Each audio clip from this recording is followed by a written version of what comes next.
I'ma say what I feel, and I promise to keep it real. Welcome to the Rant Room.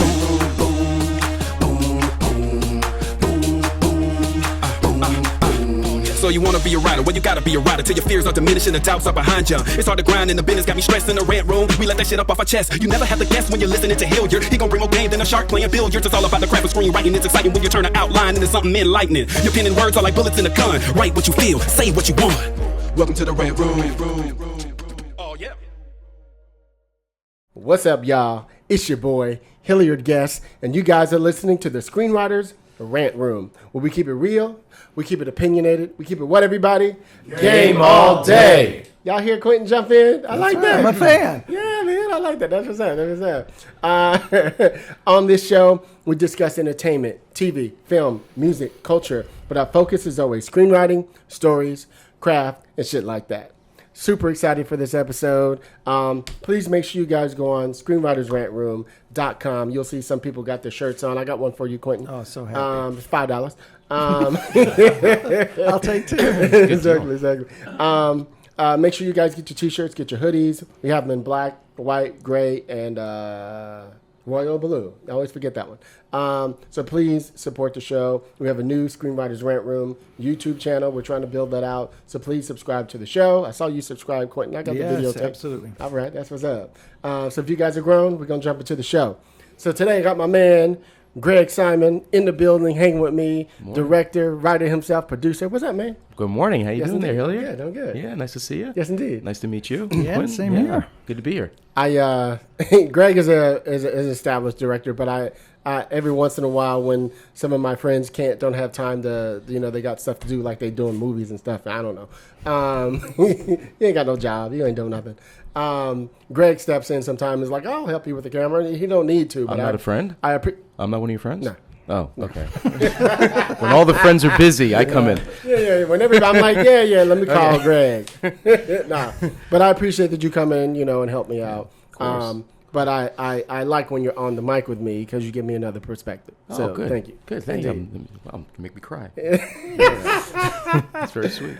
So with that, let me introduce everybody. My man, Quinton Peeples, everybody. Writer, director, producer, series creator, showrunner. What other hyphen is? I know you got 9 other jobs. What other jobs you got? Oh, no. Well, let's just stop right there. I'm already overwhelmed. Welcome to the show, my man. Thank you. So happy to be here. I'm a big fan. Yeah. Awesome. Let's tell. We got a group of people in here. So I told you how I like to kind of educate my particular, fans and crowd. Let's tell everybody a little bit about, you, where you're from, and how you got into the game. That was good. That was nice. Yeah, exactly.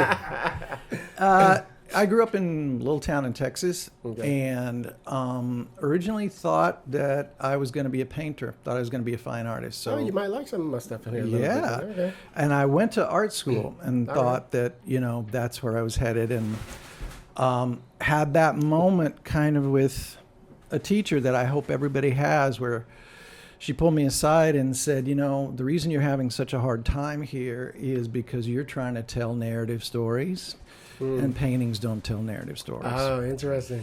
And literally, you were trying to give a tableau and shit. Oh, it was like Looney Tunes anvil fell on my head. And I was here in LA 6 months later. Wow. And so started working and looking at going to film school, and ended up, we were just talking before we came on mic, ended up going to the AFI. Okay. And not to disparage Texas education too much, but it literally was the first blue ribbon education I'd ever had. Really? And surrounded by people, teachers who had come from the golden age of television, had made movies. The program for me, and I know it's a hot topic in, film school or not film school, but for me particularly, it gave me all the tools I needed to go forward. Okay.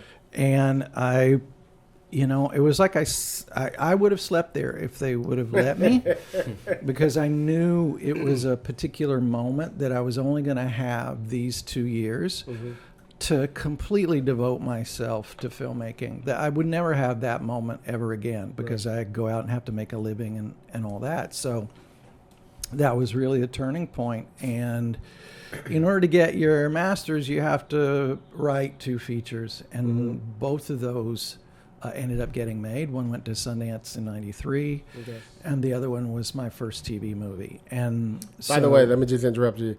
This is back in the day when you were a TV or film. There wasn't too many hyphenates back in the day. Just got to tell the kids. No, not at all. And I think that at the time, and I've always been this way, I just go where the work is. Okay. I mean, I think that it is important to have goals and strategy and a plan or whatever, but if I had an opportunity someplace that I could recognize, I just went there. Okay. Now, like you said, there was resistance to having me over in the TV world because they saw independent filmmakers as weirdos or whatever, which is not untrue. But the evidence was on the page that I could actually do the job. Okay. So that was the proving point. And once I got started there, I thrived because, for me anyway, there was no plan B. There's no place else to go. Right. So I think they took advantage a little bit occasionally, right? So these are ongoing issues with writers that never change, where people want free rewrites or unpaid work. But at the beginning, like I said, if it's this or Starbucks, I don't want to go work at Starbucks. So I'm going to do whatever is necessary. Right. And then after having done that their willingness to ask for free work diminished because I could stand up for myself. But in the beginning, I'd do dozens of drafts that were unpaid because I needed. There. Yeah, man. I mean, I had to prove that I was developing a pilot at the time. No, these were TV movies. Movies. So this was. Were you old enough to see those? Are you remember? Oh yeah, I remember those. Yeah. Switch yourself up. You're way back. Well, that's what's every movie's a TV movie now. It is, right? Except if it's in the theater, it's a TV movie. And I think that was right, which is one of the reasons that I thrived there. Was I didn't ever look at the page and go, well, that's good enough for a TV movie. I was always like, this has got to be, I don't know, maybe Steven Spielberg's going to be at home watching, Heart Full of Rain on a Sunday night. Because you actually don't know. Yeah. Right? Are we saying that Steven Spielberg doesn't have the TV on in his house? He's not wandering through and happened to see a scene that you wrote? You have to prepare yourself for that. That's how he got discovered, through television. Yes. Well, I like where you're going, because I always tell my mentees, and some of them are in the room, you should be writing things you're trying to get a nod for. Yes. Like it'll make you think like that. So I like where you're going. I like where you're going. And I, particularly in this world where there's so many points of access, I don't know that they're not going to see it on television or on YouTube, or maybe there's a clip that gets pulled for some actors got it on their reel. So there are all these places where your work gets repurposed, where you don't know what's happening. So you can't control that piece. All you can control is the quality that you deliver. And I never looked at a job and said, well, this is a web series, so who really cares? I brought this is a thing that I stole from, and hopefully you've read the book, the Pixar book. Oh, yeah. I had it over there. People keep borrowing stuff. Right. But that idea that there's only one level of Pixar quality. Right. And if it's not that level, we don't go. That has to apply to me. So I have to look at that page. I don't know who's going to see it or where. And so TV movies were a great business for me for a long time. And then the bottom fell out of that business, and I didn't know what I was going to do. Right now, I got 2 little kids at home. That business disappeared almost overnight. And around what year is it? This is probably 2000. Okay. Yeah. So this is so it was a pretty good run from about 93 until 2000. There was one year, I think it was 98, where I wrote 6 TV movies in a year. Wow. Talk And about I was turnaround. Right. Jesus and I was like, Christ. this is for me. Like, I'm going to stay here my whole life. Yeah. We do 6 movies in a year. Like, come on. Choose the house, wife. Choose the house. Yeah. Pick 2. And How about that boat? yeah. And then it all went away. Wow. And that's exactly right. You have lots of plans and you think this is going to continue on. But I mean, part of what we're experiencing and everybody in this room is experiencing currently is the reality is a constant changing environment. It's organically changing all the time. It's never not going to be changing. But it took me a while to figure that out. And there's some folk wisdom in the air today that there was a good old days, that there was a moment, and I don't even know what people are talking about, where everything was settled and it was all cooking. That's just not true. Right. Now, yes, there was a streaming boom where a lot of people got jobs and all of that stuff was happening, but even that was chaotic. So let's be clear about the fact that even that was change. It was lots of stuff. Like, what's a mini room? If you 10 years ago gone, hey man, so are you willing to work in a mini room? I'd be like, is that like a room that's this size? Right? I would have no idea what you're talking about. Right. And now that's almost dead. So that thing has arced out in a very short amount of time. And during that boom, film was having a tough time, independent film, and even Absolutely studio movies, and that was on the decline as streaming was on the rise. Absolutely right. So if you're over there on the feature side, if that had been your sole business, then you're talking the way most TV writers are talking right now about like, well, where's my job? What happened to the job I had? So this is going on all the time. So as TV movies kind of cratered and I couldn't get a job, then the writer's strike in 2007 happens. And during that period, from like 2000 to 2007, I had lots of other regular day jobs. Really? Yes. Outside the business? Absolutely right. Wow. I worked as a communications coordinator at my church. Wow. Basically putting out all the newsletters and the So you were still writing? Yes. Okay. That's key. Yeah. So I tell this story to my kids all the time. Now we're down to one car, right? We've had to sell our second car to pay the rent, whatever. We're down to one car, which my wife has to take the kids back and forth to school, all of that stuff. I'm working at All Saints Beverly Hills here as a communications coordinator. But Billy Crystal has called me up. As you do. He calls me sometimes. Yeah. I had done You called the church, or you called? No.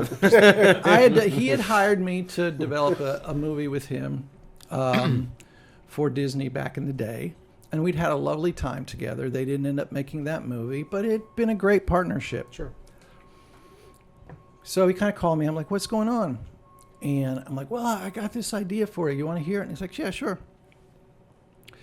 So during my lunch hour, I have to walk from the church to Billy's office in Beverly Hills. How far is that?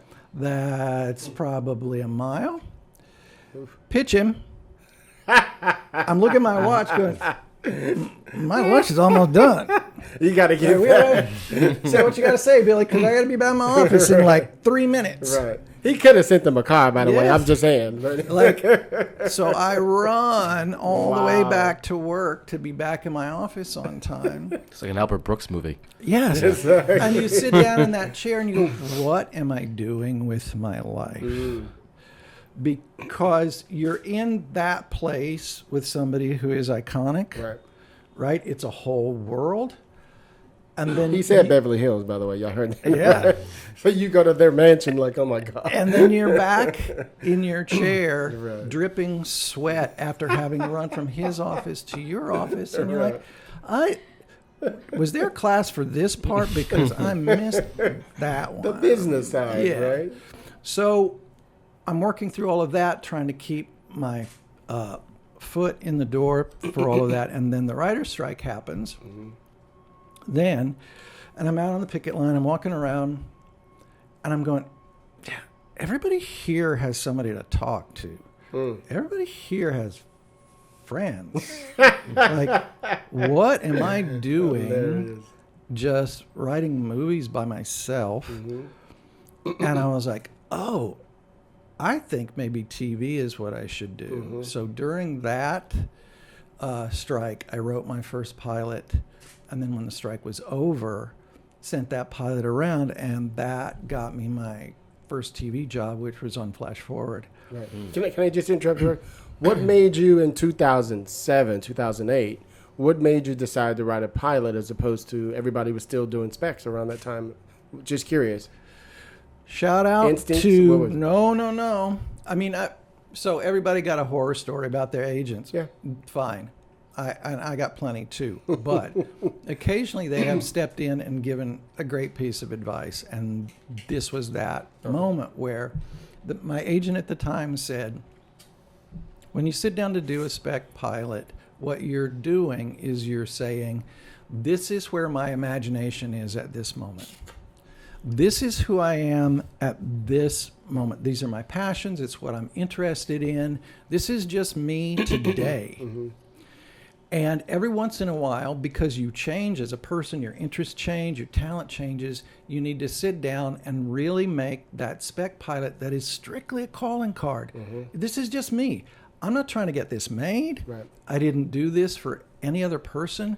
It's just going to tell you where my mind is at the moment. That was a great piece of advice. And one of the things that I've habitually done since then is every time I'm at that place in my life where I go, I think I'm a little different. I think I have different interests now. I will sit down and take the time to write a spec pilot that is strictly, this is just me. If you want to know where I am today, this is what I will present to you. 9 times out of 10, those are the scripts that get me the job. Because it's just my voice. Right. I'm just using my imagination in a way that I wouldn't normally.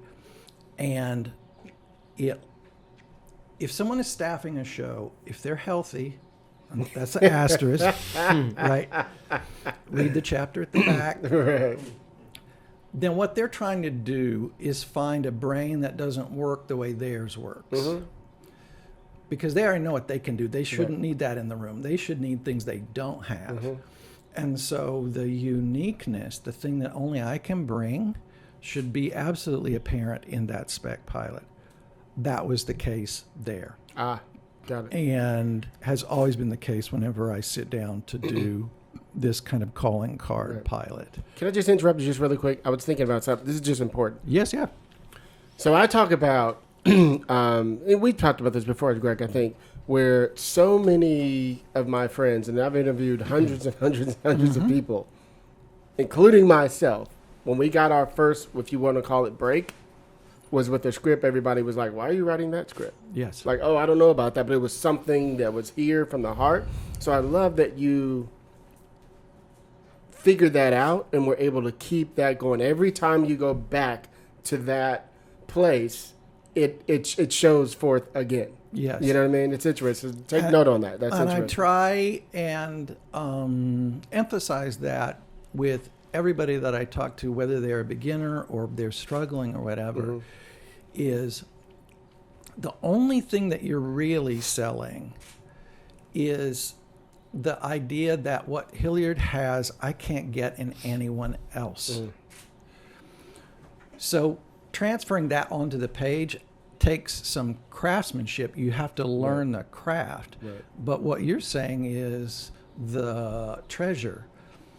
Hilliard brings treasure that only he can bring into every situation. That's a t-shirt, by the way. Right? And every person has that. And so your ability to honor that and say, like, this is what I do, this is what is special about me, get that onto the page or get that in through the lens of the camera, should be your primary focus. And I'm sorry, in these specs, is this where, for you, was it about your knack of dialogue? Was it about the concept being very unique? Where would you try to show your or did it change from script to script? Were there certain themes you were writing to? Is there a way you describe yourself as a writer? Like what was it? Yes, I think that this actually goes back to the thing I thought I was gonna be, which was a painter.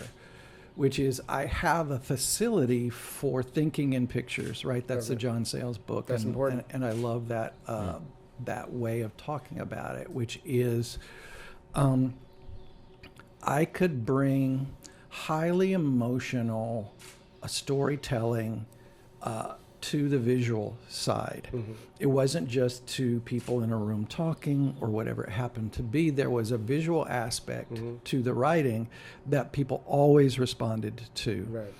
And then wherever I have been in my life in terms of my concerns, whether that's what is it to be married? What is it to raise kids? What is it to feel out of place? Whatever it is that I am that's got my stomach in knots at that particular moment, I'll go right there. Because I'll tell people all the time, I can't really write a character until I know what's torturing them. Mm-hmm. That's game. I have to know what's got them in their stomach. You know what I mean? Like, and then I have a hook into that person and build out from there. Okay. So as far as specs are concerned, I just sit down and go, what has got me in my stomach right now? And why do these characters or these ideas keep coming back into my mind? It's usually driven by that thing that's giving me a stomach ache at any given moment. I like that. And to be able to translate that into words is actually the craft, right? That's the teachable part. But honoring your instinct about, well, I keep thinking about this over and over and over again. Oh, that's dumb. Nobody's buying that, blah, blah, blah. You will talk yourself out of the thing that you ought to be writing so quickly instead of going, I can't stop thinking about this. Why is this important to me? And then figuring out what story is going to emerge from those. I hate to call them obsessions, but they probably are. And that's always paid off for me. There's always been a direct line from that to a job. That is consistent across time. Right. Totally. Don't you? Totally agree with. Totally agree. Yes. Totally agree with that. I think what I love about it. One of the things I love about it the most is it teaches you to use your instincts. Yes. You know what I mean? A lot of people don't because your friends are like, well, you shouldn't write that. Nobody cares about that or whatever. And you're like, but I don't know. I feel like there's a real story here. Like I always tell people. Think in genre. I should write a sci-fi they're looking for right now. Right. Or, you try or, to rolling with the trends right now. Yeah, for sure. A set piece or genre. Yeah. But I always tell writers, I don't care what it is. I don't care if it's about fairies. I don't care if it's about whatever. If it's moving you, you should write it because you're going to be excited about it. You're going to be energized. But like, for example, we'll talk about craft a little bit later.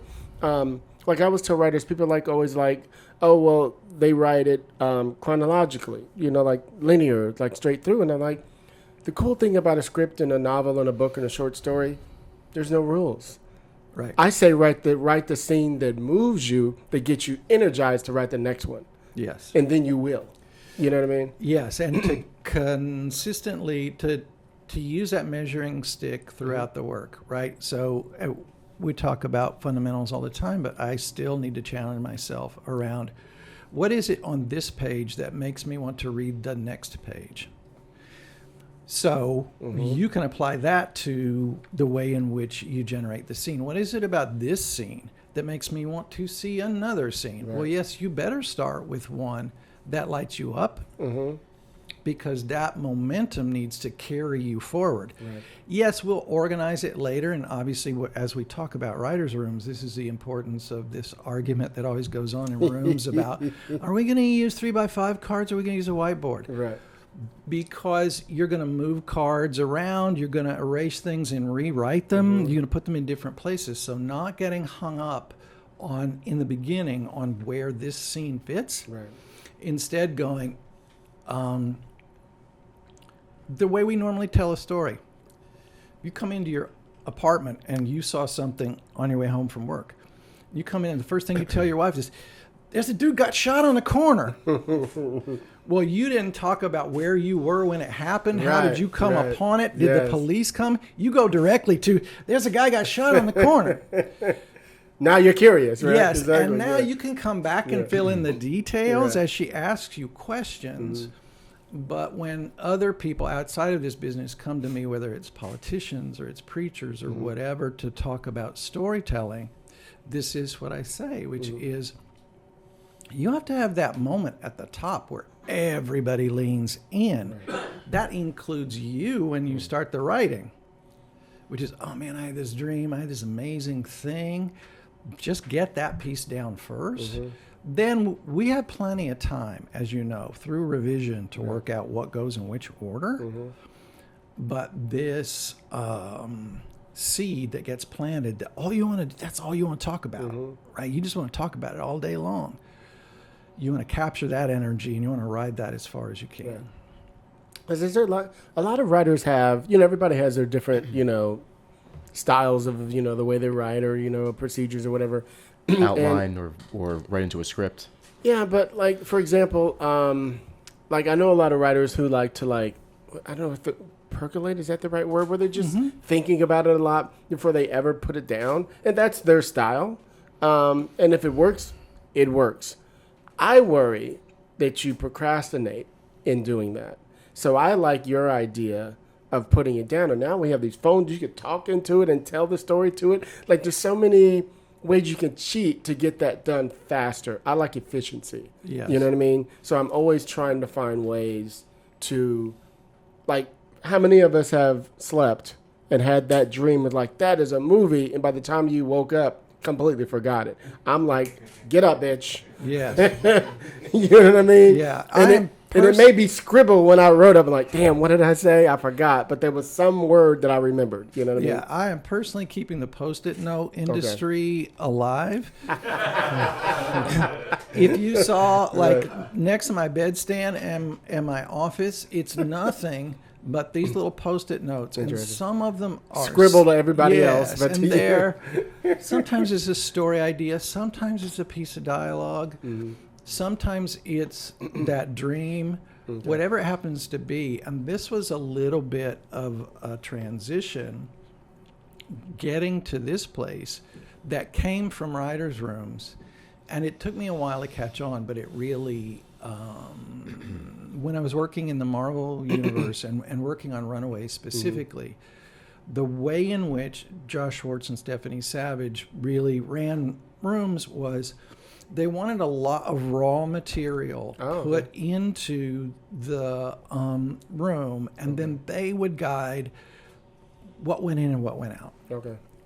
And I was like, hey, that's actually a really good way to think about just this kind of storytelling in general, which is, in the beginning, you don't need to figure out whether it's good or it's bad. You just go, that dinged me a little bit. I think that should go in. I'm going to write that down on a Post-it note. I don't know where it goes. I'm not deciding that now. All I'm doing is gathering raw material that then, like we say, my craft, I'm confident enough now to go, well, my craft will shape it into something useful. But at the moment, it's just ringing a bell. And if I don't put it in a notebook, if I don't put it in a Post-it note, I don't know if I'll remember it tomorrow or whenever. So like I said, get all multicolored little squares everywhere you go in my writer's area. That's just little inspiration. Don't know where the value of this is, but it wouldn't have rung that bell if it didn't have a use. Sure. So I like that. You wouldn't have written it down. No, I wouldn't. And the way my mind works is there's 1,000 of those going on all the time. And if I get too judgmental about it in the beginning, then I lose my confidence and nothing would ever get done. Right. Because the industry is so loud, because Your reps are pressuring you for this, that, and the other. Your personal life is calling you to something. Mm-hmm. And some of these ideas in the beginning are very fragile, and you don't want to grip them too tightly and kill them. So they only warrant a Post-it note at the moment. Right. I mean, I've done examples of that where I've written something down and just put it down somewhere, or I have your notebook and you just have these scribbles everywhere, and every blue moon you'll go back to it and you'll be like, what was I talking about here? And then you'll be working on something else and be like, that is a perfect line of dialogue that they would say. Yes. That makes sense. You know what I mean? So it's like, that's why those things they may have no use for years, but come back later. You know what I mean? Exactly right. And I, right now, have a perfect example of that, which is, there was an idea I had about what would a Southern Gothic soap opera feel like? And this is 7, 8 years ago. Okay. Couldn't quite get it right. And struggle. Go through lots of drafts, lots of whatever. It's like, nah, not there. Doesn't work. Then, recently, I have worked with Netflix quite a bit. Hadn't seen them since the strike, blah, blah, blah. They're like, come on. Hold on. Yeah, y'all hear that? Quite a bit. That little text has come out every once in a while. That's right. And they call me in for a general. Like, well, let's just catch up. Right. And I'm going, well, I got nothing to take in there. Like, what are we going to talk about? Right. And I don't want to talk about, like, the fact that nobody's working. So I was like, well, what about that Southern Gothic thing? Mm-hmm. For whatever reason, and I haven't been able to discern why now, all the pieces fell in place. Wow. And so I went in, and during the general, was like, I am working on this thing, blah, blah, blah. That literally I cooked up like 45 minutes ago. Wow. And then, that's exactly what we're looking for. Come back in, so forth and so on. So I You kind of soft pitched them before, and then you went back. Got it. And I saw that show last Friday. Nice. And you only had Hooty-hoo. this idea that gelled it together 45 minutes before, so you were on your, almost like on your way to the meeting. Yes. In the car, and That's then it's crazy. sort of Where you're really interrogating, for me, this is why pitching in a room is so much better than Zoom. Yes. So if I come into this room, or I come into any pitch room where it's us, my only thought is, I want to keep you entertained for 45 minutes. Mm-hmm. I'm not here to get a job. Right. I'm not here to sell you anything. Mm-hmm. I'm only here to keep you entertained for 45 minutes. That was the key to this, which is, if I have to hold their attention for 30 or 45 minutes around this idea, how would I do it? Okay. And lots of gunk that had been there that I thought was important 8 years ago was not important, because we're just sitting here. I got to keep you focused on me. And that was the key. So interrogating, why am I going there? What is important about this meeting? What is their expectation? I use this all the time, and I know it's hard sometimes to think about. I just want to go there and bless them for 45 minutes. How would I bless that? Take the pressure off yourself. Yes. I love that. How would I bless them for 45 minutes? With this particular story, Right.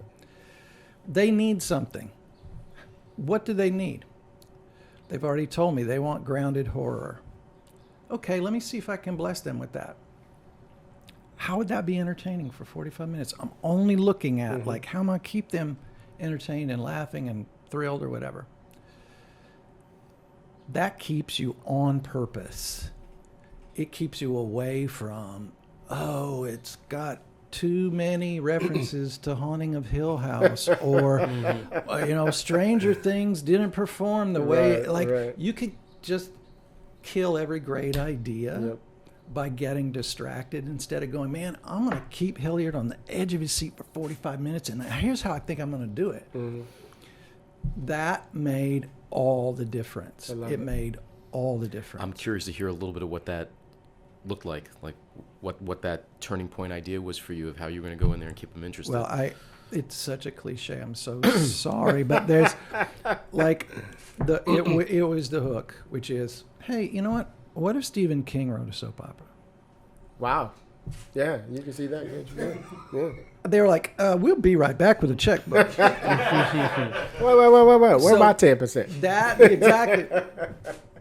Starting there, now they hear every other story idea through that lens.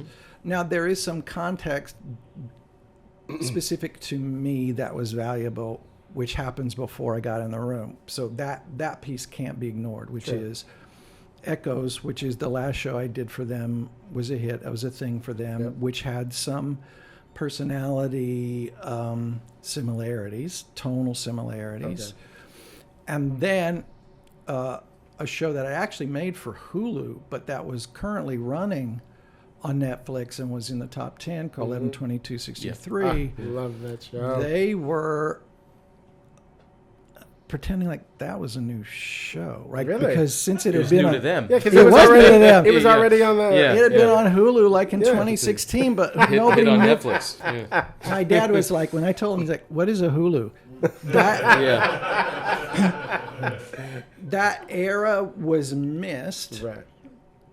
They were just now getting acquainted with the value of that show, so it was sitting in their top 10 for 3 or 4 weeks. So they were looking at that, and then I come in with the Stephen King reference. Now they're going, oh, like not only is this story cool, but he's proven he can do this story.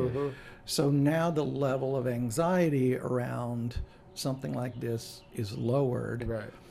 And then you just keep them on the edge of their seats with ghosts and, all sorts of creepy stuff mixed in with soap. And that was the stuff that was always sitting there with the with the. I'd already worked all that out. Yeah. Right? I knew who was sleeping with who and who was going to die at the end of episode 1. Like That.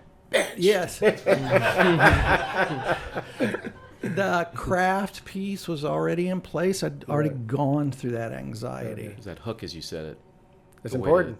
It's important. Massive. And where? Let me just ask you this: where in the pitch did you drop that line? Do you remember? That's the first That's thing out you of my open mouth. it. Boom. Yes. Okay. Because then that's the filter that they're entering through. They're going to hear everything that follows through that filter. So Because now you're keeping that tone of what you just said. right. there. So Got now it. if I say, oh, and the dad, the father-in-law is really creepy. Whatever they identify with Stephen King, they see through that filter. Facts. I don't have to be any more specific, Right. because they already have their version of Stephen King that works for them, Yep. and they are fitting all of that to their own personal taste. And you just did a Stephen King thing. I so did, you? and so they were fully versed in the grounded part of it, which is we're not going into the upside down world. We're not doing monsters. We're not doing any of those things. We're doing, there's something creepy that's pushing Lee Harvey Oswald to kill Kennedy, and we can't quite get a handle on it, which they're much more interested in than this, mushroom that's got teeth or, whatever is going on. And so even the most basic things that they hear out of my mouth go through the first filter of that opening hook. Okay. And they are more likely to lean in than they would have been had that hook not been there. Right. And you just led with Southern Gothic horror. You have to Yeah. explain Southern Gothic to them because it's not something that most people understand. Yeah. But that's also an advantage in that it feels different. So you're saying, you know what a Stephen King thing is. You may not know what Southern Gothic is, but the combination of these two makes something original. And they're really they're intrigued to hear more. Right. And like I said, that's that inspiration, like you were saying a minute ago, and I think this is so valuable. Honor the fact that that idea rang a bell in you, and you don't have to know why. Right. You don't have to figure that out. You just have to be confident that, man, if I thought it was awesome, I think some other people might think it's awesome. Because most of the time you're right. Mm-hmm. Yep. Completely. Let me just backtrack. Yep. Just a little bit. The first show that you got after you wrote that pilot, how did you get? So you had reps because you were writing the TV movies and stuff like that. Yes. Are they the ones that were they excited about you moving to TV? Like, how did you pivot? No. Here we go. Yeah. Okay, so we said we're going to be real, right? Keep it real, Jack. My agent at the time says this is an actual quote. Oh boy. And this is one of those times where after you hear this, you go in your bedroom and you lie down and you cry. He said, hey, listen, you know what? I don't make outgoing calls. I only take incoming calls. Oh boy. I was like, I want to move to TV, which means a whole new bunch of people I need to be introduced to. I've got this spec, blah, blah, blah. Needs to go out. I made a huge list of people I want to meet. I don't make outgoing calls. Wow. I just take incoming calls. Wow. So Lazy. we're coming out of a strike. Mm-hmm. I've decided to diversify, and I've just heard from my reps that no, we're not going to carry you over there. We're not. We're going to wait for the phone to ring. Wow. And I was like, okay, well, I have to make so many changes now, all at the same time. And that was really one of those moments where, and we've all had this experience recently, where coming out of a strike, you're like, why am I doing this? Mm-hmm. This is not making sense. The world is so crazy. So I have the spec in my hand, and I said, well, how did I even get started in this business? Well, the way I got started was, if I knew anybody in the movie or TV business, I was on them. Saying, will you read this? Do you know? How do I do this? How does this get done? Blah, blah, blah. I said, let's just go back and let's do that again. God, we're so similar. It's crazy. I just went and I started Right. asking anybody who was in TV, how did you get started? What do I need to have? How does this go? Blah, blah, blah. At the time, I was teaching a screenwriting class at UCLA Extension. Okay. And there was a student in my class whose husband was David Goyer. And I was just talking openly in that class about where I was in my career, being honest about what was going on. And she said, oh, David's doing this show. You should give me that spec. I gave it to her. He read it. I went in 10 minutes. He's like, you're on the show. Wow. Did she get an A in your class? She got to take as many free classes as she wanted. Okay. Good. You don't know. You're supposed to leave on a high note now. Right. Yeah, thank you. I'm trapped. I can't get out of here. One of the truths of this career is that you don't know where your good is coming from.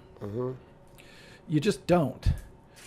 Your part of it is to prepare for it to arrive. And that happens by saying, I have something here that I think is worthy. Do you want to see it? Do you want to see it? Do you know somebody? And just continue to go, I think this is worth something. I think this is valuable. Here. And if you've done the work necessary, then people will recognize it. And it's going to probably come from a venue that you didn't know existed. It's going to come from somebody that you weren't planning on. Yeah. But if you limit your thinking and go, well, I can only, this is the soul-crushing part, which is if I have to admit that things aren't working, if I have to admit that my agent is bad, if I have to admit that I don't know something, people are going to think I'm a loser. Okay, that might be true. Well, remember the commercial, never let them see you sweat, so people, we think like that now. Yes, so, we yeah, do. For sure. And that's why you don't want to follow the advice from a deodorant commercial. But what's the alternative? The alternative is there are only two people for me to talk to, and when I'm done talking to them, I'm done. As opposed to being open, being vulnerable, being honest about where you are, and saying, I'm working every lever I can possibly find because this is reality and this is what I have to do, putting my ego and my pride aside. The majority of the really big moments that have come in my life have come because I was willing to be honest about where I was and what I needed, and didn't let pride get in the way, and was vulnerable and honest about how hard this job is, and that I was diversifying or trying something new or whatever it happened to be. So there's no upside to hiding. I just, there's no upside to it. And so that script goes to David. David recognizes what it is, and well, we got a saying in my house, TV, where you been all my life. You know what I mean? What did your agent say when you told him you got the job? You're firing me? Good for you. Let me ask you a question. So circling back on when you were talking about how when you were out during the writer's strike in 2007, 2008, and you're walking around, you realize that everybody else knows each other. Everybody else is being friendly. I need to move the TV. What was it like for you being by yourself a lot as the feature writer, all of a sudden going into a room with 12 people, for example? You know, how did that switch? Well, that's tied a little bit to that phrase, for TV where you've been all my life. I was like, oh man, I used to have to carry all of this by myself. Yeah. And now I don't. Right. And so that was relief. But the other part was, oh, this is a group dynamic like any other, and I don't know how it works. Okay. So I need to be very quiet and learn, like I use this analogy all the time from sports or whatever. Your first year as a rookie, you should just sit on the bench and watch. And I took that into the room, which is, why are some pitches getting on the board and not other? Right. Why does that guy only talk to that person? What happens when the showrunner leaves the room? I'm just trying to learn the way this environment works. And that room in Flash Forward was crazy. Really? Oh my goodness. So it's a room of 12 writers. Right. First of all, I don't even know anymore if you would ever go into a room. Big. No. You're going to do 24 hours of television in 10 months.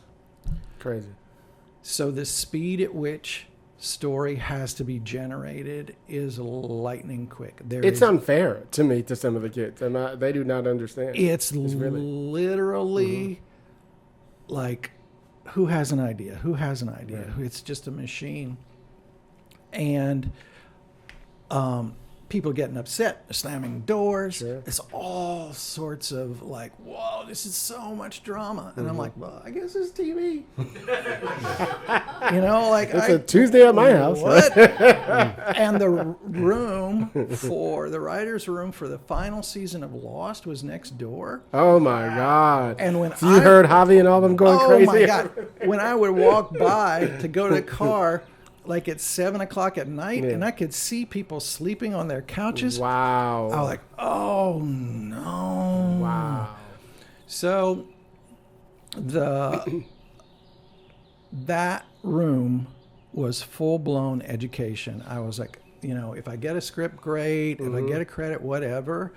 But this is just my first year on the bench, and I'm not going to do anything like do not speak unless spoken to or whatever, because I'm really having a hard time figuring out what is actually happening here. And so... See, I love these stories. These are good. These Yeah, are good. it's... You see where he became and you see where he was. I love that. I love Yeah, that. so there's always something to learn from every situation. Mm-hmm. It's never going to be the same twice. That's part of the fun, but it's also part of the terror. Sure. So just going in every day to say, well, did I learn anything today? Did I get better today? Is critical. That way, I don't have to worry about how the show is doing. That was back in the day where, you know, ratings came in the following morning and everybody was sweating and upset. I am not concerning myself with that at all.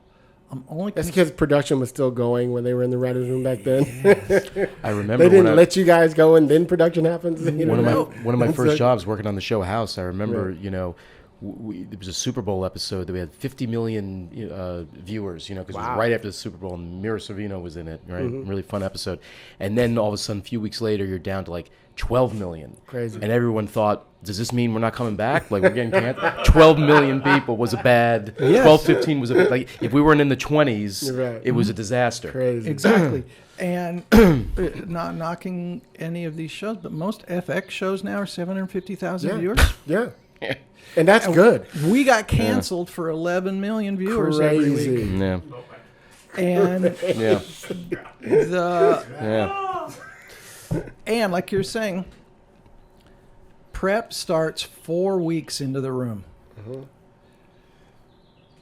I was, and this is, again, such an education on this show, I would constantly be delivering new pages to the set on the day that scene would shoot. And I love him to death. He's one of my favorite people. So I go to take pages to Michael early, knock on his trailer door. He opens up, sees the, I don't know what they were, triple cherry or whatever. And he said, I need you to come inside for a minute. And I'm like, oh, no. So I go inside, and we sit down, and he goes, you do know this show is about quantum physics. Wow. Right? I have to memorize these lines about quantum physics in the next It's a tongue twister, hour. too, I'm sure, right? This isn't fair. And he 100% right. We're not going to get the best out of Michael early by delivering triple cherry pages to his door at an hour before he's got to be on set. That's not setting people up for success. He's right. But that machine was built in such a way that it's going to deliver those results. We're not going to stop. Like I was told when I first started TV, hey, we don't shoot it because it's right. We shoot it because it's Tuesday.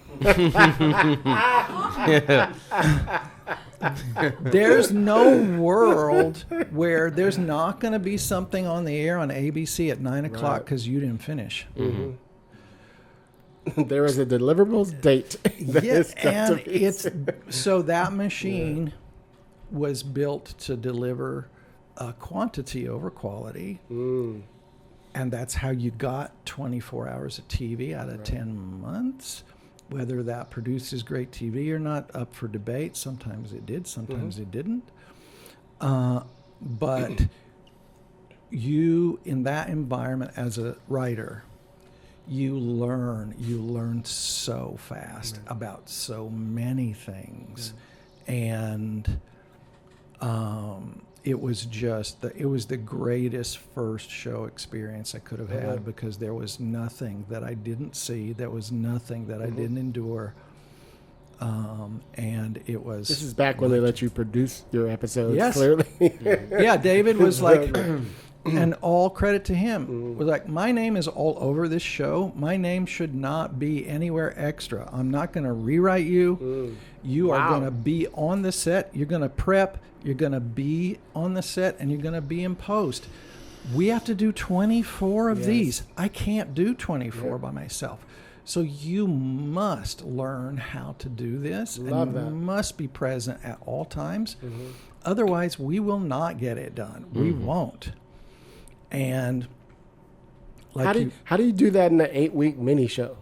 You know what I mean? You'll never be able to have that ever. That's crazy. And the training to handle all of the personalities that you will need to handle as a showrunner you can only apprentice your way up. Yep. Right? And you need to do it that way because there's only so much you can handle at once. Yeah. Don't give me the whole thing all at once. So before you have to run a room, you should know what things cost because pitches that get on the board that are too expensive to execute are useless, which means you as a showrunner are going to have to rewrite that page. So stop it early. But you can only learn that cost by going to the prep meeting, seeing what the budget was, hearing how things get done, understanding what a day costs, understanding what missing your day costs. And that's an apprenticeship. You should be apprenticing your way all the way to the top. Otherwise, and you hear these stories all the time, creators who come straight out of Harvard or whatever, who given a show and suddenly they're show running TV and they've never been on a set before. Good luck. I mean, and then they're fired, a lot of them. Yes, and they go home and they cry and their marriages break up. And it's just like, it's not fair to them. And I fault studios and networks for putting that on them. But that is not the best way. But a lot of them are doing the thing where they bring in you, let's just say, for example, to help them, right, to run production and all that other stuff, to help them get ready so that the second year they could possibly take it over. It's like, in 1 year? Yes. You know what I mean? I've done that more than once for sure. now, and those people never transition. Because if it's being done right, they see what you're talking about, which is, if I try and take this job next year, I'm going to get crushed. I haven't met any people who were young, just coming into this business, who I shadowed or I mentored, who after they saw what I did every single day said, yeah, I got it. Not one. Not one. Because if you're healthy, you know that you will get in there and you will get hurt. And that's not good planning for you long term. You want to stay in the game. You want to keep going. You want the show to be a success. You want it to be on multiple seasons. Maybe I've been lucky. I haven't met the ego yet that said, yeah, it's not that hard. Right? I haven't. So many times have come back from talking to an actor on the set in the middle of a really harsh scene with that person standing right next to me who's observing what's going on between me and that actor, who walking back to Video Village didn't go, oh my God, what just happened? Because that's a human being that until you have been in a unique relationship with that actor who is under so much pressure and they're having a nervous breakdown, nobody ever talked to you about that. I don't care whether you went to film school or whatever, they didn't. And you don't know if you're going to be able to handle it until you're in it. And once you've taken a look at it from just 5 feet away, you're like, can I go back to the writer room? There's the job is massive and very, very, very difficult. That's why it's important, all these writers that are not getting a chance to produce their own episodes to the end of shows. They're missing out. It's you're not training the next generation. But I mean, it's not the same quality. But I encourage all of my mentees. You guys got to be making shorts and proof concepts and everything. The more you're on the set, the more you at least are familiar with. So when you do get there, you're like, okay, there's just more people, on the set. There's more trailers. There's more, the turnover's faster. Everything's moving faster, but it's the same. It's just more people, more money, and the turnover's faster. 3 things. That's it. Yes. That's what I've seen. Same thing. We're living in an age where everything's changing. There's a lot going on. I understand the crisis mentality, but coming in on what you're saying, which is if you have an iPhone and you have some friends and you have some time, you should be making, because everything that Hilliard said is absolutely true. That's another T-shirt, by the way. Yep. There'll be more money, but people are always the same. Right. And you will have to learn how to manage other people. Mm-hmm. And if you can't, then this isn't the job for you. Right. Novels, whatever you want to do, that's fine. But since this is a collaborative art form, first and foremost, you will have to learn how to collaborate with a wide variety of human beings and personalities. And you can't practice that too much. So there's the craft part, and then there's the human part. Right. And you may be able to, and this is the story of tons of TV directors who have mastered the craft part but cannot deal with the human part. And I see that so often, and it's so problematic for me as a showrunner or somebody who is producing TV, because then I have to step in, and he is a director, by the way, just so you know. And I've already got a billion things to do. Exactly. I have to leave. I have to be able to leave the set because there's so much that needs to be done. And if the actors feel like they need me to handhold them because they can't trust the director, or they can't talk to the director, we're toast. It's awful for me. And so that piece, that human piece, can be. You can learn your way up. You can figure out how to manage that, but you don't want to dive into the deep water first. Right. You want to do it on your short film, your proof of concept, wherever it happens to be. When the stakes are a little bit lower. That's the other thing I always add, and the stakes are higher. That would be the fourth thing, for sure. The stakes are very high.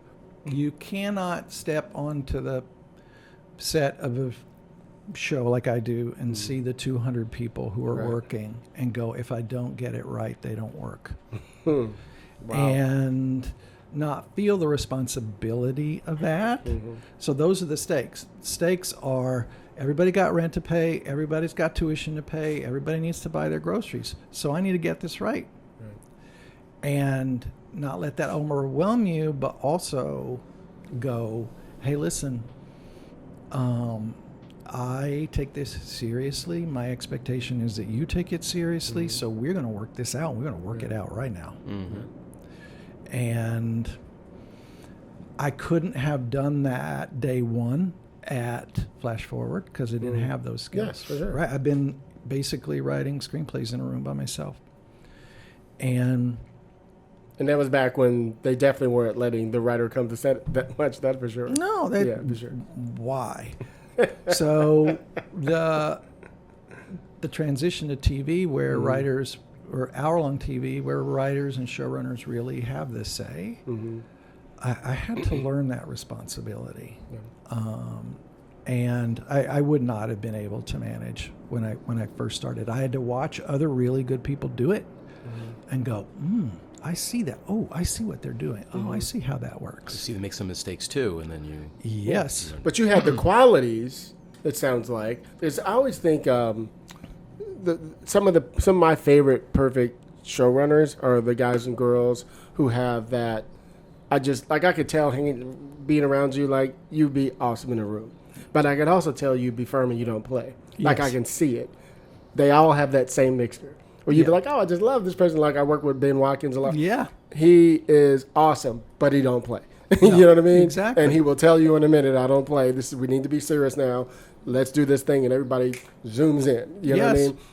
And I can tell you have that. I know I have that. Everybody knows I'm sweet, but I'm like, wait a minute, bitch. Yes. You know what I mean? So, yeah, for sure. I think that I've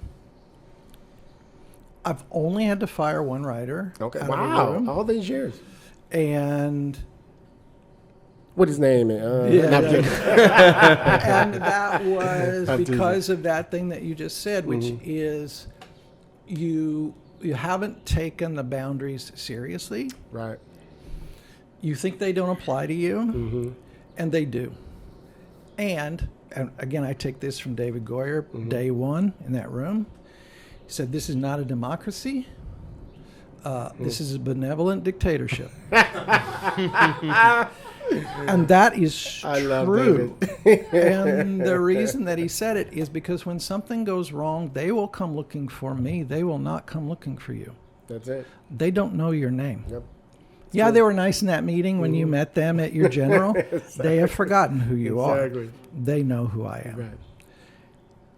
And therefore, I set the rules. This is my dictatorship. I'll decide how it runs. And you'll cohere to that or you won't be in here. Right. And like I said, out of all the rooms I've been in, there's only been one. And everybody else, for the most part, have appreciated the fact that, yes, it's a friendly environment. Sure. But we all want to go home to our families at 5 or 6 o'clock. I was going to ask you a little bit later. Sorry to interrupt you. Are you one of those showrunners who's like, okay, when I'm showrunning this, we're leaving by 6, 7 at the latest? Yes. Because like you said, they were there till freaking midnight, still in there in the lost room. That's crazy. There are many reasons for it, but there's 2 really practical ones, which is I've never seen or heard a great idea make it onto the board after you've been in there for 10 hours. Even when we've tried it, we've come in the next day and gone, this is bullshit. Right? What were we smoking? These ideas are horrible. The human brain just doesn't work like that. So there is a diminishing returns in the human body and brain after a certain amount of hours. So you can't beat it. I don't care how much coffee you had or other substances. And then what I'm counting on from you is for you to bring your life into the room. And if I have dominated it, you're not having the life. So you actually need to go home and live because that's where the treasure is.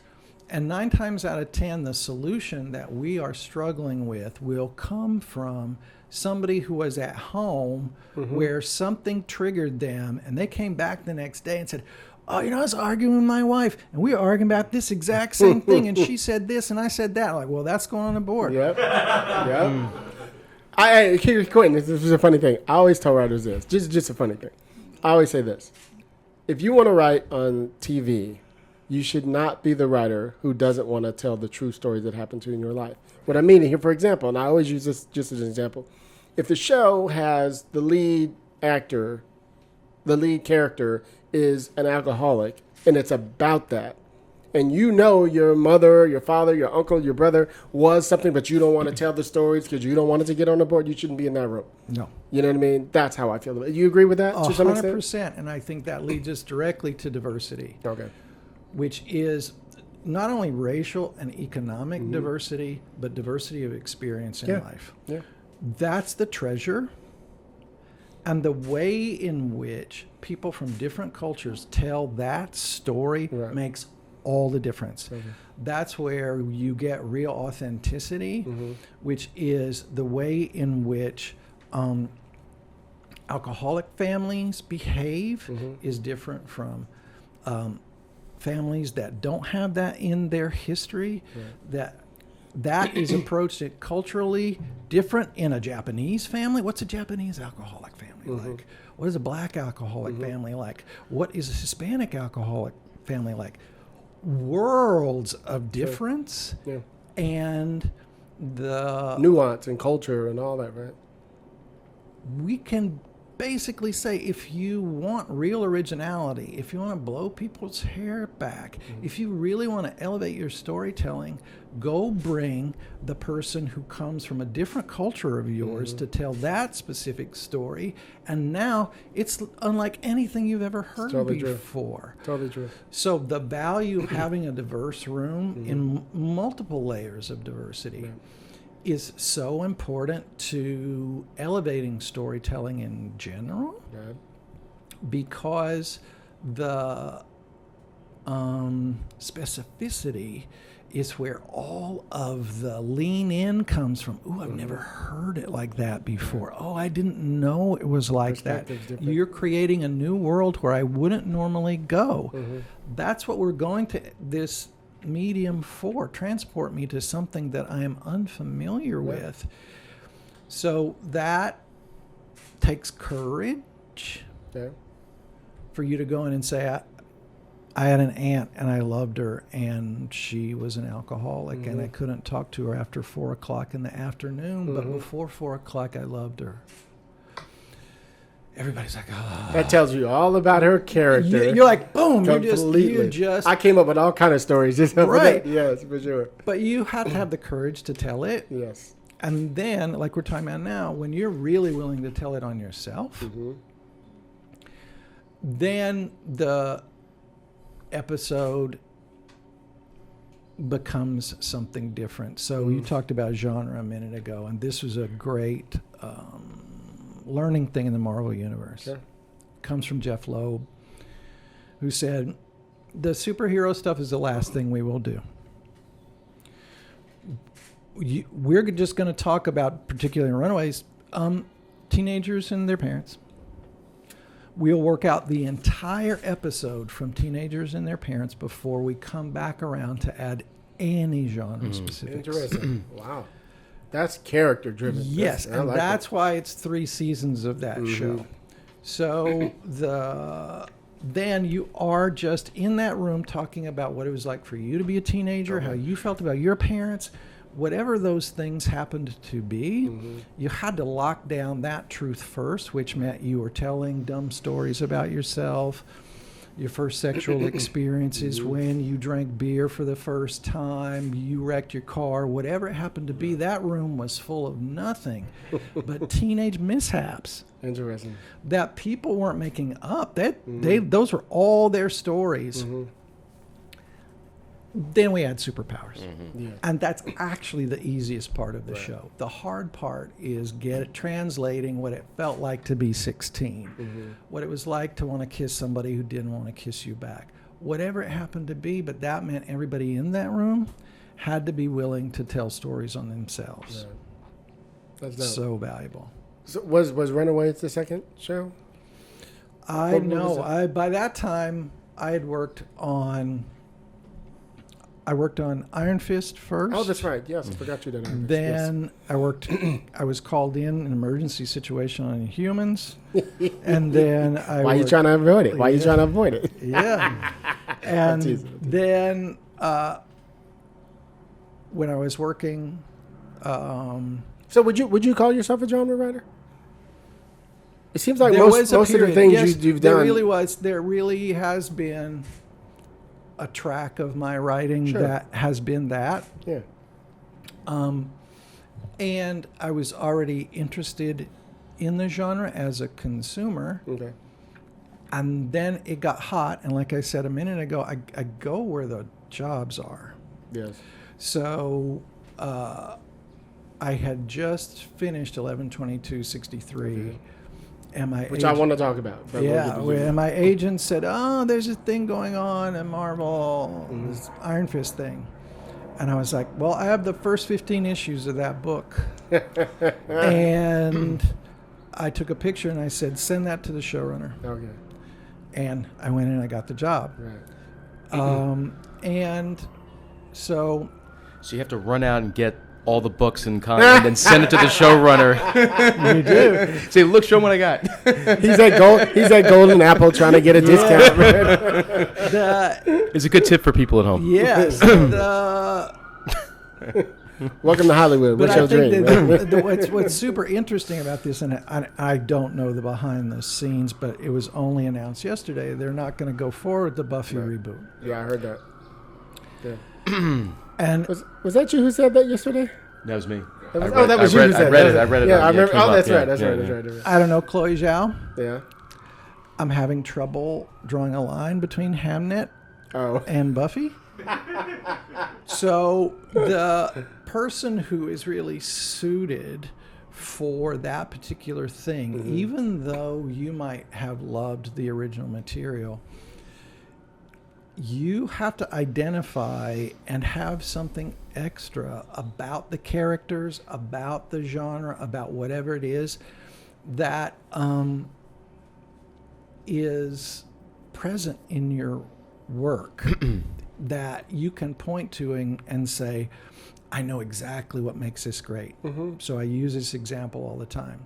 The reason we have the Marvel Universe is because Jon Favreau knew in his heart of hearts what made Iron Man cool. We're going to fly around in a metal suit. And he's going to be funny. Exactly. And everything outside of that, I don't care. But that's what makes Iron Man cool. Yeah. You could feel the passion and the love for the DNA of Iron Man and Marvel Comics in general in that movie. And that made it attractive. Like I said, that may be present in Chloe Zhao. I have no idea. But clearly Hulu didn't think so. Was not able to convince Hulu that her version of that show and the showrunners, the two writers that were given the job, they didn't make it through the gauntlet. Hulu didn't look at that pilot and go, yeah, that's Buffy. They didn't. So that comes from you living and breathing that genre in such a way that you can identify what makes it special and then translate that to other people. It's really hard to do. It is really hard to do. And I was in a room, particularly Iron Fist Season 1, with a bunch of writers who could not have cared less. And you knew on day one, here is an actual line from the room on day one on Iron Fist when I knew we were in trouble. Oh, boy. Why didn't he just call Iron Man to come and fix everything? Why don't we just have the Avengers come and take care of it? Now, he thought that was funny. I'm leaving the room going, oh, red flags everywhere. We are in such trouble now. So that makeup of the room where you're trying to identify people who love whatever the genre is, that's all they want to talk about. They think it's so cool. We're like, oh, we're going to do 3 martial arts bites every single episode. Like we were out in the parking lot talking about, what would it be like to have a kung fu fight where it was dark in the room and there was no light, so all you hear is the sound of it, right? Yes. That's cool. You have to be living there as opposed to, well, let's just get the Hulk to come. He's not available. Right. It's just like you're not in the right room. And it's very hard in genre to put together a full room of people who really live and breathe that. Right. You're talking about passion. Yes, and the ability to identify in the DNA what makes that particular thing special. I see. And not everybody has it. And if you don't have it, that's okay. But if you find yourself in that room, you're going to have to educate yourself very quickly or figure out, I've only been invited into this room to provide the romantic track or whatever it was that you got the job on. And you're like, I'm going to let the Kung Fu guys figure that out. And when they need somebody to kiss somebody, I'll raise my hand. Do you find that in a lot of rooms? Oh, I'm sorry. Let me just ask myself really quick. When you're staffing a show, do you find, when you finally agree on, here's my staff, do you let them know why you staff them? Yes. Okay. Because sometimes people don't tell you what it is. You just know you got there and, whatever it is. I'm just curious. Yeah. So one of the things that I'll do is generally have a private meeting with each individual after the show starts. It usually happens in the first week. Yep, in the week. Where I'll say, hey, listen, I love hearing everything from you, but when we move here, right, like the baseball or whatever, when somebody hits it there, you're the shortstop. That's you. Okay. Right? I like that. So just so you know, I'm counting on you here because I don't do that well, and I hired you to cover that space. Nice. So part of those of us who've been in rooms, part of the terror is to not know what's expected of you, to not know how you can meet the metrics necessary to thrive. You walk to your car so many days going, man, I'm getting fired. They hate me. Like, what is happening in that room? if the showrunner can clearly articulate to you what the metrics are, where they need you to really step in, then you can keep yourself balanced and centered. You know, hey, like I said, every time something comes, they need somebody to kiss somebody, I'm in it. Boom, I'm there. Right. They went 4 hours today, and I didn't raise my hand because all they talked about was like kung fu fighting. Exactly. But then I don't feel like I need to come up with a kung fu pitch when I'm not the kung fu pitch person. Absolutely. And then they all look at me and go like, that makes me feel bad too. Yeah. So I happen to think, in my humble opinion, it's the showrunner's responsibility to let people know what the metrics of success are, so that they can guide themselves, so that they can self-soothe or whatever, Right. and know, how am I doing? And then, when it's not going well, I can have the subsequent meeting and say, hey, we're talking about romance and you are dead quiet. Right. We have a problem. I hired you to do this. You're not meeting my expectations, and I need you to step up. That's good. I always think about a lot of people have imposter syndrome in the room. And I think about, I go back to like when I was on even like Deadly Class, right? And I remember I was sitting there one day, and it was a perfect example of this moment you're talking about now. I'm sitting at the table, and two of the upper levels were talking about fucking philosophy or something. Nobody's even on the board. We're just talking bullshit. And I'm shrinking in the room while I have no idea what the hell they're talking about. And I went, I need to busy myself with something. And I looked down, and we had the master book with all the graphic novels in one. It was like this big. And I just start flipping through it, and boom, I stop on one of the books with this one character named Maud Stephen. Maud Stephen was me. Except he was white.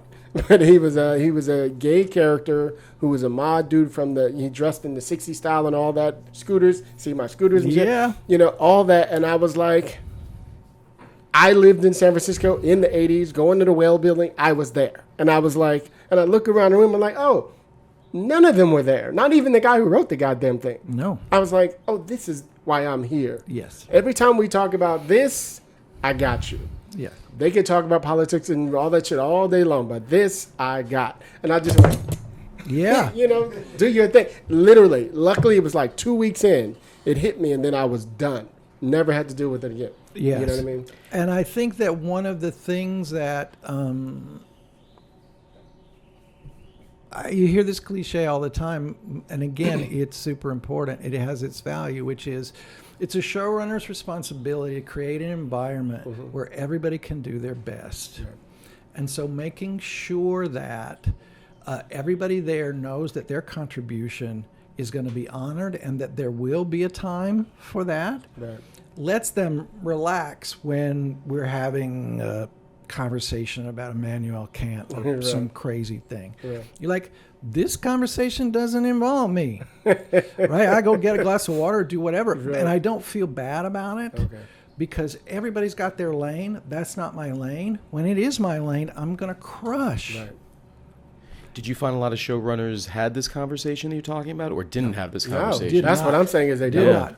Yeah. And because you had to figure it out for yourself, which luckily you did. Yeah. I've been in rooms where they would go out of their way to make people feel uncomfortable. So here's the worst thing ever said in a room. That's a hard race. One of the worst. If your pitch isn't awesome, don't pitch it. Damn. That's horrible. Guess what happened? They shut down. We all went to the library. Right? No one spoke for the rest of the week. That's horrible. The two upper levels just chatted amongst themselves because everybody looking around going, well, I don't know if it's awesome. Is it awesome? Well, if it's not, are they going to fire me? Yep. Well, I'd rather just be quiet and keep my job. Yep. And that's horrible management, by the way. Horrible. And what it requires is somebody else to come around and say, I don't believe it. That's bullshit. I'm going to talk nonstop I'm going to pitch every possible thing. I'm going to totally undermine what the showrunners have set because we have to finish. Right. If what you want is to fire the room and just you two guys break the show, please do that. I'll take my check and move on. Right. But now here we are a week into this episode. You said that thing and the board is blank. Horrible. For the whole week. Oh, yeah. And the showrunner is not even saying... What about this? What about that? Showrunner also fell asleep in that room. Far and away the worst room I've ever been in. And there was so much intimidation going on. Really kind of a hazing. For what purpose, I was never sure. That's ridiculous. But the work wasn't getting done. And like I said, after having had the experience on Flash Forward, I did not want to go to the actors with pages on the day that we shoot. And that's what's happening in the room at that moment. I can see all the dominoes falling. And I'm like, that's not going to be me. I'm not doing that. Right. And so I'm like, I don't care what those guys said. And me and another upper level dude were like, it's you and me. We go in.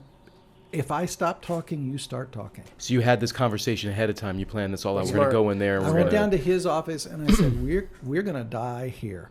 And so they can fire me, but you and I have to go back in there today. And we're going to finish this episode this week. And Start it's going to pitching be like my there's no handwriting tomorrow. and your handwriting. And if these guys have a problem, they can raise a red flag, but we got to go. Yeah. And we did. And then the room was like, okay, they didn't get fired. So now I'm going to start talking. And that's how the room got restarted. Wow. Wow. Did the showrunner ever acknowledge that with you? No. And He now lives in Kansas, by the way. I think it's very, this is the other piece, which is good or bad, I guess, depending on where you're standing. It's very hard to get me fired. It's very, very hard to fire another upper level person. It costs a lot of money. a lot of time. You will spend a lot of time talking to lawyers and WGA reps and all of that stuff. So it is very hard to fire somebody at the level I'm at without really overturning the boat. I won't generally use that to my advantage, but in this case I did. I knew that challenging me and getting rid of me and the other person that I was collaborating with was too much trouble. Right. And I took advantage of it in order That's to leverage. to get the work done. Yeah. So I wasn't invited back for a year too. Even though you helped. That's crazy. Yeah, was not. And And what about the other guy? He saying that both of you just Wow. it's so interesting. Wow. no. Interesting. Wow. And that's fine. You did all right. Well, I didn't want to be around Right. people who behave that way anyway. Yeah, for sure. First time a showrunner falls asleep in the room, you should know that's not the room for you. Ooh, You don't want to be in that room. crazy. So you just don't. So it wasn't like my heart was broken that I didn't get invited back for season 2. So But I could talk about this stuff all day long, as you see, because we have so many people in here. We could talk for hours and hours, you know. Yeah. Because I want to open it up to, and I know there's going to be a lot of questions, so I want to have time for that. Yeah. Was it going to say? Oh, let me just talk about 11/22/63 Yes. just a little bit. How did that come to you? And how did you work on that show? Because I have so much that we just finished it last night. I just fucking love it. Oh, thank I just love you. it. I'm The mad I wasn't on it, but it's cool. I'd been working on a procedural for CBS called Unforgettable. Okay. And I use this as an example all the time. It's, again, it was a wonderful show to work on, professionally great showrunners, and a ridiculous premise. We solve Is it unforgettable? We solve crimes using memory. Our lead detective has HSAM, which means she never forgets anything. Right. Like, okay. And again, the training around a CBS procedural about how to construct a puzzle, how to get the audience involved, how they enjoy solving the puzzle with the investigators, whatever. Formulaic, right? Was a completely brand new thing. I did not know how it worked. I didn't understand the mathematics of it. Okay. I had to learn that from the ground up and was taught by people who had been doing it for decades and did it really well. It was such an important part of my training. Okay. But that show was done, and I get a call from my agent to say, hey, did you ever read this Stephen King book? It's like 900 pages long about the Kennedy assassination. I'm like, yes, I read that book. I said, well, they're going to make a limited series on it, and it's Bridget Carpenter, who did Friday Night Lights, is going to run it, and we submitted you. She wants to meet you. I was like, okay, awesome. So I go to meet her and sat down, and we just talked about the book and talked about Stephen King for like 2 hours over lunch, and hired me for the show. And there were 5 writers in that room. And one of the things that she did that I have stolen and used since is she read the book twice, and then using 3x5 cards without the book next to her, she wrote out all of the scenes that she liked the best from top to bottom. That's good. That's helpful. Only the things that she remembered. Not like, how did I get? She wasn't worried about how do you get from here to here. Right. It was just, I remember this, I remember this, I remember this. Trailer moments. Yes. Those are the cards that she brought into the room. Wow. And she said, this is the beginning of the book. This is the end of the book. Bridget feels like these scenes need to be in the show, but I don't know how we're getting from card A to card Z. I don't know how many cards go in each episode. I don't know if they all stay in, but we will figure that out as we go. I love it. And was the mandate not to use the book to refresh memory on how they did in the book so that it was fresh and new, or? That she felt like her take on the material was what got her the job. Meaning the things that were important to her, she had convinced JJ were important, and then obviously had to You call him JJ like that's his cousin. You see that? You see that? And had to convince Stephen King that was the important part. Yeah. Right? She was clearly going to leave out huge sections of the book. There's no way in 9 episodes to get 900 pages of story in. And so she was confident by the time she got to the room that her version of what was important would be approved by everybody above her. That's a great thing to do. Yes. Now, not everything that she wrote down is in the show. Sure. My episode, which is episode 2, is mostly comprised of something that happened to me. It is not in the book. Really? Yes. So that episode, 11/22/63, which is called The Kill Floor, my first job at 15 years old, my father worked at a meat packing company. That's right. And my first job was to clean the kill floor, those in a slaughterhouse. Wow. So animals are killed. They fall into conveyor belt. The conveyor belt takes those carcasses out, and then I come into the room to clean the whole room from top to bottom before the next group comes in. This happens with a hose and a brush, right? With hose and bleach. Wow. Yeah. That goes on from like 5 until 9 o'clock in the morning. And then night shift. Well, early creepy. morning. I'm the only person there. Okay. And other than the person who's bringing animals in and operating the thing, it's me and one other guy. By 9 o'clock, I had the rest of the day to myself, and because the work was so harsh, they paid great money. And I wanted to buy a car. And so I took all of that experience, placed it inside the show. And now, like we were talking about before, the thing that I had really experienced as a human being that were specific to my life got put into that show through the Stephen King prism. Totally worked. If I was like, what can I think of that's the most scary place I've ever been? I didn't have to think long. Yeah. We needed, after the setup of the initial episode, the pilot episode, things that were really scary, Stephen King type things, but that were not present in the book. The book is more of a love story. It's more of a sci-fi thing, but we needed something scary, and we needed it right there. And I was like, I got something. And so that's not in the book. And it also established for the viewer who loved the book, you can't predict what's going to happen. So now the show is different from the book. And you go, well, maybe he's not going to stop Oswald. Or maybe now the things that you thought you could predict, you can't.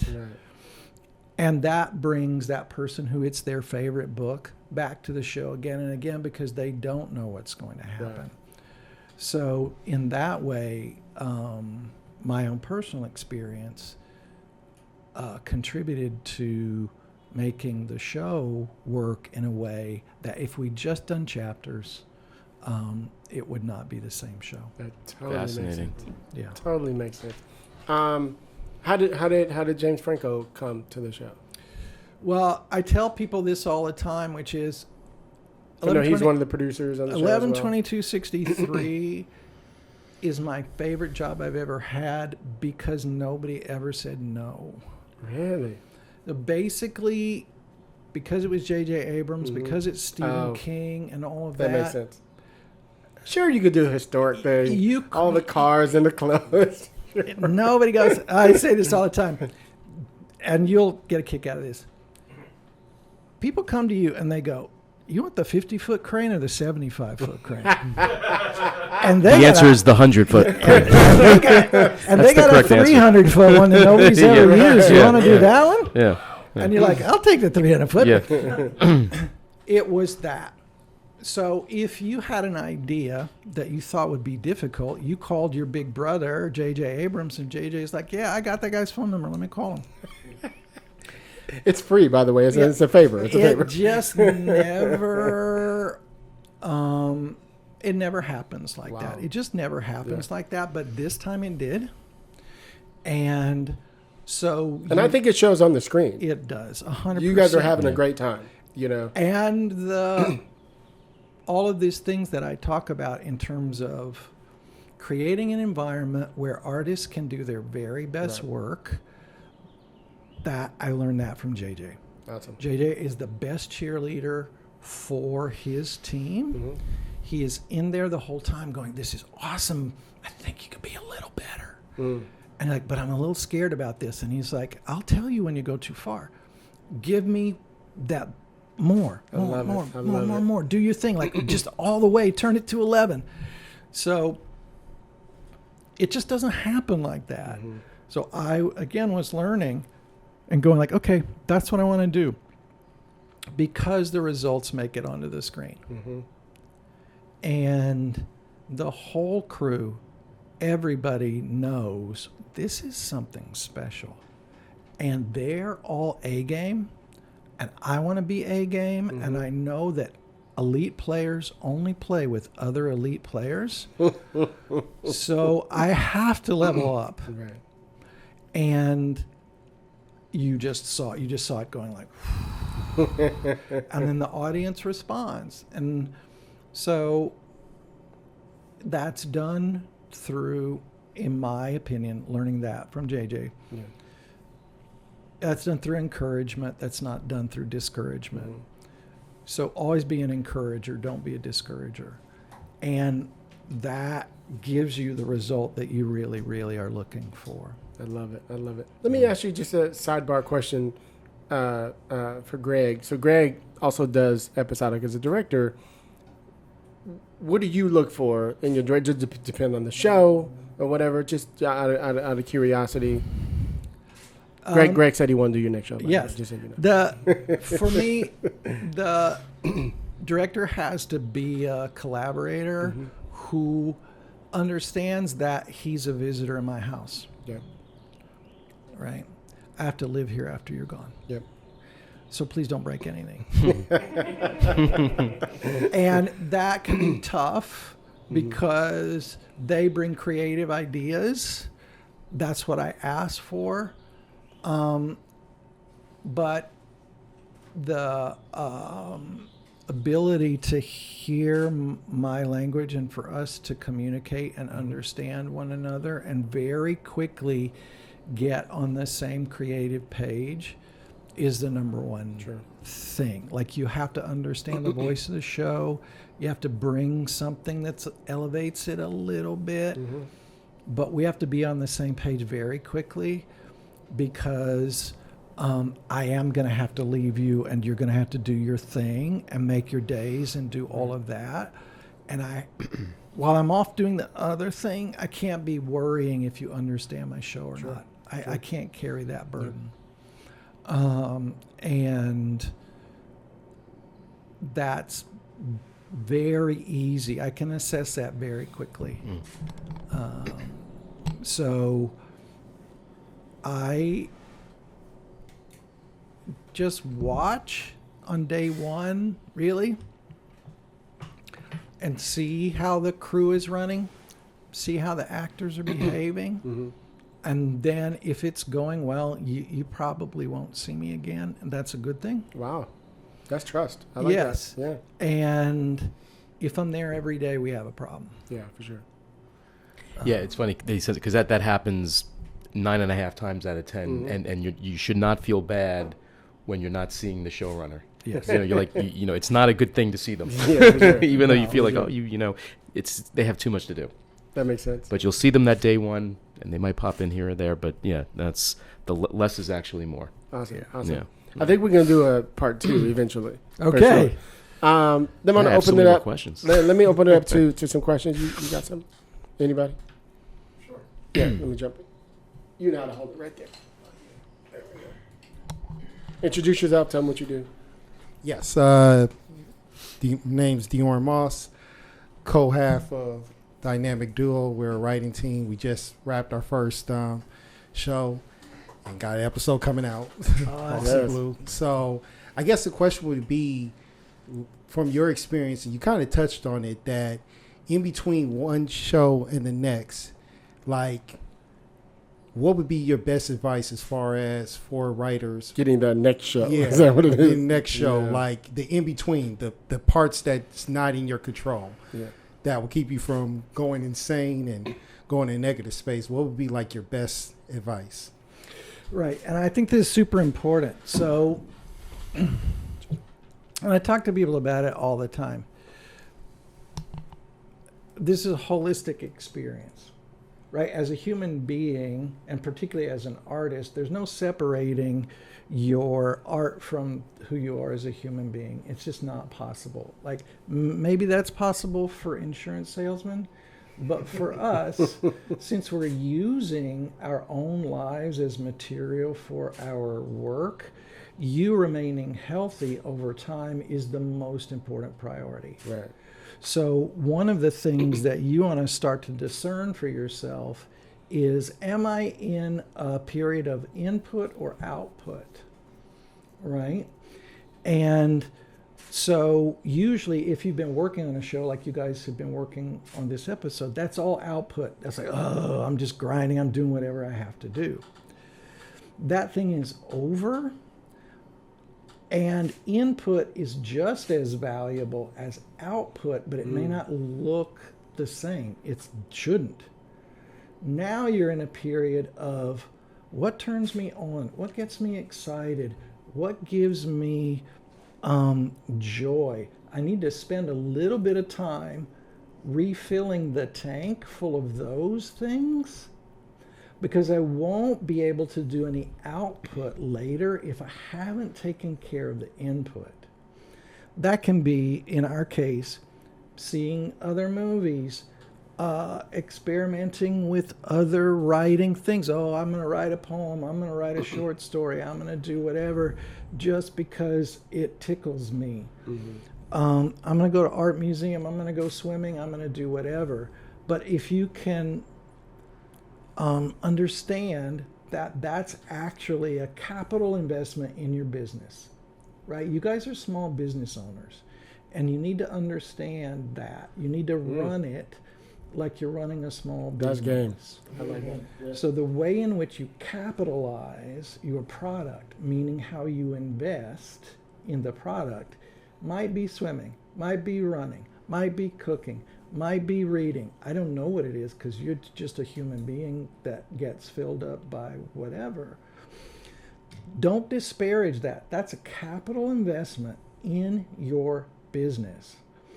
And the thing that feeds your imagination, only you get to be in charge of. That's you. You get to decide what that is. And it has massive, massive value.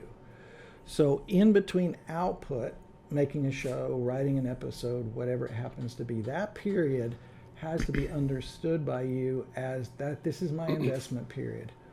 I am investing in my future. I'm investing in my business. And even though to the rest of the world it looks like I'm just staring out the window, this is actually an investment, and it is massively valuable to my business. Now, we have to convince ourselves of that first and honor it. And it takes practice. It probably doesn't come the first time.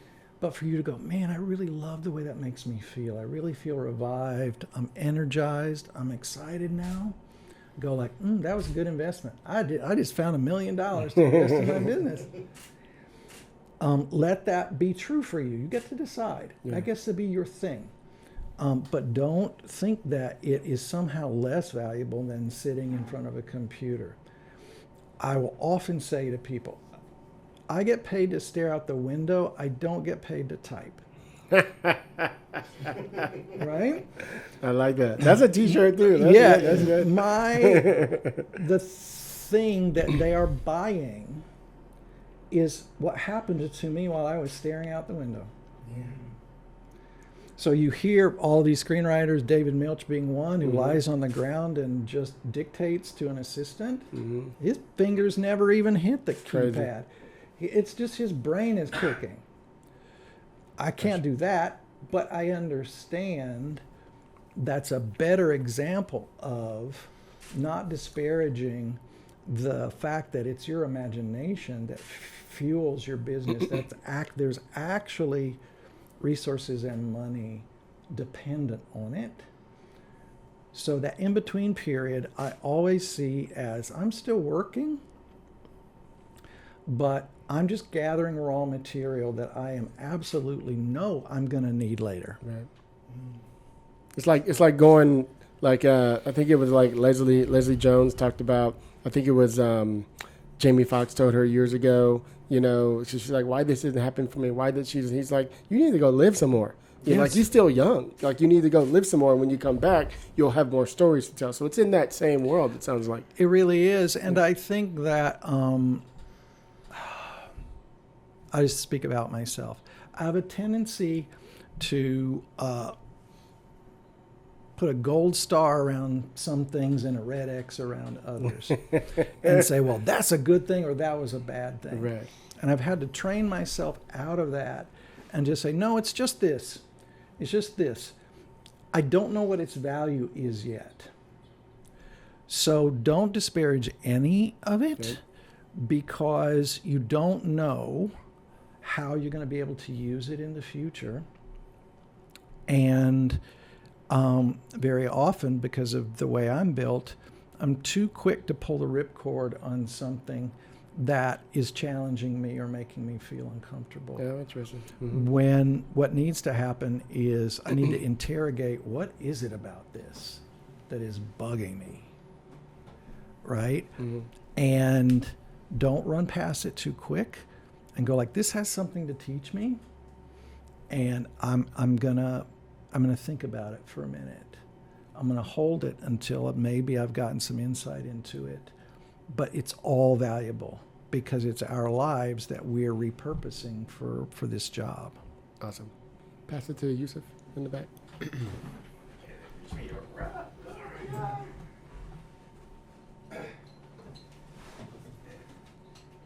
Hi. Hi. Yusuf Nash, Air Force veteran. Turn it around.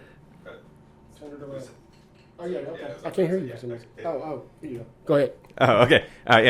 Yusuf Nash, Air Force veteran, son of Iraqi immigrants, and a huge nerd. Awesome. Also a genre writer. I read a crap load of comics. Awesome. And one of my questions I was going to ask earlier were like, how was it like working for Jeff Loeb? Because he's like one of my favorite comic book writers. And you already answered that, so I don't need to ask that question. But the one question I do have, particular, I also want to mention like the stuff you talked about genre, because like I just had an interview to be a writer's assistant on this genre series, and we had the same discussion that you just mentioned about like bringing the character first and adding the genre stuff later. So it's very like validating that like, oh, is that just one person I meant, but it's other people. So, but I was kind of curious in that first pilot sample you wrote, because like what was it about, and what made you feel like it stood out, that made you like more hireable, that kept getting you like the jobs after that? Right. So the Frankenstein myth has always been like the thing for me. I saw the original movie on black and white TV when I was a little kid, and it marked me for life. Back in the 1700s. Yeah, exactly right. And when something gets you when you're a kid, it has an extra something. Sure. And so when I thought, well, I don't really know what to write about, well, my first TV pilot, 1 hour, going to something that I loved so dearly and going, but what's my version of that story? Was where I dropped in. And my first TV pilot is called Frank. Guy wakes up in a hospital, doesn't remember how he got there. There's scars all over his body. Nurse comes in and says, oh, I'm so sorry. There's been a fire in the prison. You were a prisoner in the prison at the top of the hill. You're the only survivor. And clearly the trauma has destroyed your memory. And being in the condition he's in, he's like, okay, well, that kind of makes sense, right? I don't like the prisoner part, but whatever. And then what he comes to find out as the doctor comes in to visit with him and people come in to visit with him is that he's not the only person in this hospital. And why is his hospital door locked that he can't get out?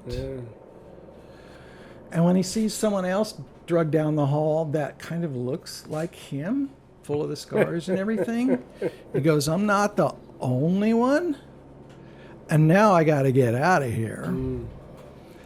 And the pilot is, he gets out and goes to stay, hides inside a church, and it takes place in New Orleans, and convinces the parish priest not to give him up when the people come looking for him. Gotcha. And he doesn't know anything about who he was or where he came from. By this time, as he's escaping, he goes through the lab where he sees all the severed body parts and so forth in jars, and has a pretty good idea that that's how he was put back together. The Frankenstein thing comes back. And now is hiding out in this church in New Orleans, trying to figure out, well, who am I and what do I do now? And that contained all of the issues that I was interested at that moment around identity and what makes a human being. Are we our brains? Are we our bodies? Does your body contain a memory? which has ultimately been proven to be true, right? If you ever read Body Keeps a Score, it's an amazing book about how that works. And I was like, okay, nobody's going to make this, but I can very easily like hook people into, it's just my version of Frankenstein. Yeah. And most people go, okay, well, I want to read that. It's not hard to imagine what it is. Or they said, I have no interest in that. Call it Frank. Right? You know, and so that, as I explained before, all of my obsessions at that particular moment were filtered directly into that script, meaning I had all of these questions about identity combined with, I just love the Frankenstein story. I could talk about it all day. That meant every general meeting, every room I went into, we never lacked for anything to talk about. Right. And that made for a ton of great generals that were getting my feet wet in the community. I love it. Yeah. Jerry, you guys? You bet. Pass it in. Hi, my name is Jerry Jerome. I'm a screenwriter, a filmmaker, photographer. Yeah. I have a question about health. You brought that up several times and how important it is. When when anyone is in the point where they're emerging into the profession, how do they still maintain health while also having a healthy amount of drive to get this thing done? Because when you're first starting, you're writing this, you're meeting this person, you're going there, and you may not feel like you're gaining any momentum or getting anything accomplished if you don't have that first credit yet. Yes. That's a good question. So, the best thing that you can do for yourself is, and again, this is going to sound super weird, and I apologize for it. So, there are 4 main questions in life that every human being has to answer. Whether you're a religious person, you're not a religious person, whatever, these 4 questions always exist. What is reality? What is a good life? Who is a really good person? And how do I go about becoming that kind of a person? You're dealing with that every day, whether you're entirely conscious of it or not. Okay. So the first one, which is what is reality, in this case is really important. We are working in a business that consists primarily of rejection. Every day. People get paid in Hollywood to say no. In order to keep their jobs, they need to say no. You need to understand that is not a personal indictment of your work or of you. They get paid to say no. They would like to keep their jobs. Yep. Right? So rejection and how you deal with it becomes something that you have to learn about yourself. And one of the ways that you can help yourself is to say, the reality of what's happening here is they get paid to say no. Yep. That is not an indictment of the script that I gave them, how I was in the meeting, whatever. Immediately you are able to face rejection in a healthier way, right? By going, I am not their reaction to my work. Their reaction to my work is not an indictment of me or how I am doing in the industry. That's not, no, I'm disconnecting from that. The next piece, which is, what is a good life? A good life is I get to sit down every day and do this. I don't have to ask anybody's permission to tell my story. Nobody gets in the way of the fact that I can sit down and I've been trained in such a way to do this thing and I love the doing of it. Right? And I don't have to ask anybody's permission. That's a good life. Right? I think that's a good life. It feels good when I sit down to write my movie or my TV show. That's me living into this. Who is a good person? A good person who is cheerful doing that. Right? How do I go about becoming that kind of person? You watch this show, right? You have to understand that you have apprenticed yourself to someone already. You have. Somebody taught you how to live. They did. Yeah. Now, when you move into an industry, you're going to apprentice to someone else. You need to make sure you're apprenticing to the right person. And in my case, the one that I used just a minute ago, like, oh, I'm going to apprentice to J.J. Abrams for a little while because he's cheerful. I like the way he operates in the world. I'd like to walk through life the way he walks through life. So making sure that you're apprenticed to somebody who matches your values, and they can be dead, right? They could be somebody that you read about, whoever it is that inspires you, but you get to choose that person who makes you inspired, who makes you feel like you want to keep doing this thing. And then figure out, what did they eat? How often did they sleep? What made them happy? Could that be repurposed for me? That is a holistic view of your health that will keep you in the game. And when you get discouraged, you'll read about or reflect around that mentor and how they made it through their hard times. And you go, okay, I see what they did. I'll do that too. I'll at least try it. That's a place for me to begin. But so much of what we're involved in, we start to get swamped and overwhelmed. Like the word overwhelm is like the word of the year. Like everybody overwhelmed. Okay. But somebody else ahead of me did it. What did they do? Can I at least enter into their answer as a starting point and see how that works? That's a place to start, as opposed to just going, man, this is crazy. I don't know what to do. So making sure that somebody's walked this path ahead of me, they survived and they were successful. I like their version of success, and I'm going to let that guide me for as long as I possibly can until I start to define it for myself. Awesome. Jerry, you got it. Okay. Thank you, guys. Jerry, pass it. Yeah. I'm sorry. Thank you. Hi there, Matt Thanks. Nicholson, Hi, Matt. screenwriter and script coordinator. I'm actually in the writer support staff training program right now, so I'm envisioning being. Thank you. Yeah. Got another alumni here. Exactly. So we're doing a lot of training on what to expect in that first room. So I loved what you said about sitting on the bench. I was wondering, what were some of the things that you observed and learned in that first room that you might be able to pass on to some of us who hope to be in that position one day? Yeah, I think that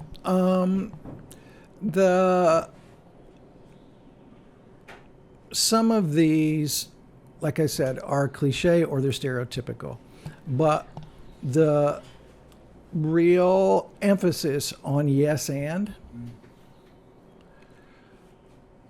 is not only valuable in a writer's room, it's valuable in life. So in a bad room, everybody's going, what a terrible idea. Oh, we would never do that on this show. Right? Oh, what happened? As opposed to, and in this room, it was, yes, and what if they did this? So I'm taking whatever it was in your pitch that was valuable, Right. and I'm adding value. Doesn't mean I'm taking everything in it, but I'm trying to find what it was that's valuable in your pitch and plus one everything. Love it. If you can't plus one, just be quiet. Yep. Right? If I can add, if I can be additive in a positive way, I should be. If I don't have anything to contribute, I am more than welcome to keep my mouth shut. The other thing to constantly remind yourself is sometimes that's a comma and not a period. So That's a good one. someone will be pitching and they'll just take a breath. Let that be a comma. They're not done. This is also helpful when you're married. So, right? Make sure that they put a period at the end of their sentence before you jump in. Which happens to women a lot. Yes. Men always jump right in all the time. Yeah. And the way that everybody processes information is different. I happen to be a very slow processor. It takes me a long time to figure out how I feel about a thing. Okay. So even when I'm speaking, I need time to process. Where my wife, who was raised, she's the only like non-lawyer in the family. She will cut you, put you in a box and ship you to San Francisco before you know what's happened to you. And I'm constantly going, we have to slow I think she showed up in some of his scripts. I don't know. I'm like, we have to slow down. I can't keep up. So when you have a large room, you need to recognize that there's different rates of processing. Have to make space for that. And you need to understand that in order for us to have the right kind of momentum, people need to be positive, additive. You're trying to just encourage people into new places. And I say this all the time too, speed of the leader, speed of the team. So the showrunner sets that. It's very hard for a lower level person to do it. You should in your general attitude, but if you recognize that you're in a room where that's not happening in the showrunner, you're in for a long haul. I hope you're well paid and patient, but that will probably not be the healthiest environment over time. But you'll learn a lot, even in the negative room. Yeah, for sure. Awesome. Thank you. Anybody? We're going to jump over to Yes. Indra. Introduce yourself and then talk about it. Okay, hello everyone. My name's Indra Bartona. I'm a producer, and I have to say it's been really enlightening just sitting here. I don't feel like it was just directed towards specifically writers. I think anybody could benefit from listening to this podcast today, and thank you so much. I've definitely taken some notes. Oh, good. What I'm actually up to is I'm launching a new film festival. It's called Anthology IO, and it's going to be on March 28th. It's starting at 5:30, 6 p.m, red carpet, and we are super excited. A quick little story of how it all started.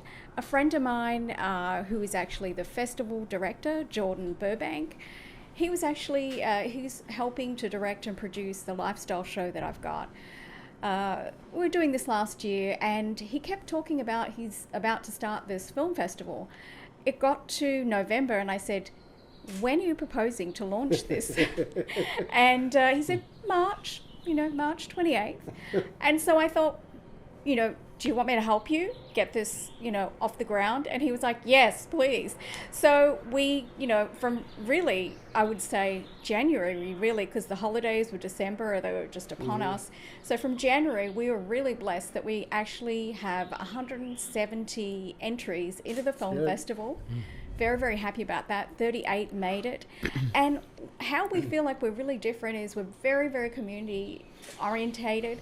We are not just taking entries that are from this year or 6 months. We even have entries that are from 20 years that are official selections. So it's very, the project very we did way back. Right. Was Architects of Crime is in there as well. And it's going to be showcasing. Yeah. So super excited. That's how I met Hilliard, of course.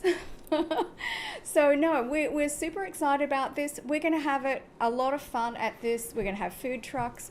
We have the writers panel, which Hilliard, you're running that. Indeed. That's going to be amazing. And we're going to record that as well, so we can not just enjoy it on the evening, but everybody can experience it over and over again. And we're going to have a live band. We're going to set up a lot of niche areas so that many people can actually network and connect, which I feel is a miss at many of the film festivals that I've attended. There's this little piece where you rush in, you rush out, and where can we gather together and talk and relax? So we're hopefully creating this space in our first year, and we hope that everybody will join us. March 28th, Anthology IO, 6 p.m. Tell them the website. Yes, go to the website, Anthology, www.anthology.io. .com, and you can get tickets there and learn all about what we're doing. Awesome. Thank you so much. Thank you so much. That was awesome. Well, thank you again, Quinton. I appreciate you coming through. You bet. We've been talking about it for a minute, so I'm glad to finally have you here. Yeah, it's so much fun. Yes, indeed. Yes, indeed. Like I told you, we're gonna do it again. I think the next one we'll do will be like craft. Like we'll really get into, because people always ask me, "Why did you talk about craft?" I'm like, "Cause I'm busy, bitch." Thank you again, man. Where you at, Greg? Where can people follow you? Instagram is Gregg, Greggl Simon, Simon. There's 2 G's. Well, 3 total, but yeah, 2 at the end. And GreggSimon.com. Right. And yeah. What's next for you? Can you say?